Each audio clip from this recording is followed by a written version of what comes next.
ការទិញផ្ទះគឺពិតជាសំខាន់មែនទែនអ្វីដែលជាការព្រួយបារម្ភរបស់យើងទាំងអស់គ្នានៅក្នុងការទិញផ្ទះគឺមិនត្រឹមតែភាពស្របច្បាប់នៃក្រុមហ៊ុនការទិញបានផ្ទះបានប្លង់រឹងនោះទេប៉ុន្តែ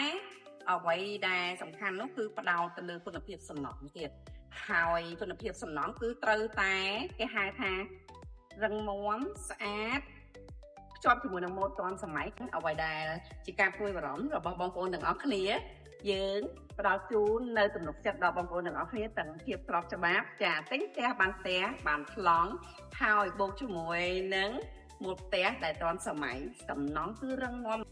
ជាប់ជាមួយនឹងការរស់នៅដែលងាយស្រួលមានដំបូលរោងឡានចកទ្វារប្រួយធំដែលផ្ដល់នៅពន្លឺគ្រប់គ្រាន់ក៏ដូចជាខ្យល់អាកាសល្អសម្រាប់អ្នកដែលរស់នៅអញ្ចឹងបើសិនជាអ្នកទាំងអស់គ្នាចង់ផ្លាស់ប្ដូរ lifestyle ជាមួយនឹង Mode Villa បូរីអាមេរីសែនសុខ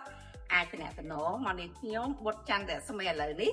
ពួកយើងមានភ្ជាប់ជាមួយនឹង promotion ធំជាមួយនឹងការបញ្ចុះតម្លៃពិសេសក្នុងបងប្អូនសូមជម្រាបលា